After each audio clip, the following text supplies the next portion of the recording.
How to fix critical process died blue screen in Windows. So in order to fix this issue, firstly, repeatedly turn off and turn on your computer or restart your computer twice or thrice in a row. And after that, your computer will go into automatic repair mode, which looks like this. And from there, select your account and enter your password. And from there, you will be prompted to this screen.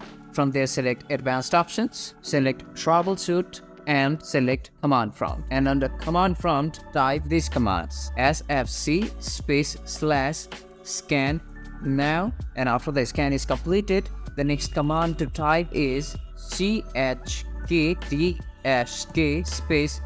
and hit enter. And both of these will perform system task, and it will help to repair any corrupted integrity files or system files on a computer, and it will help to solve the critical process died blue screen in Windows. So if you find this tutorial helpful, to subscribe and don't forget to leave us a like and comment. Thank you.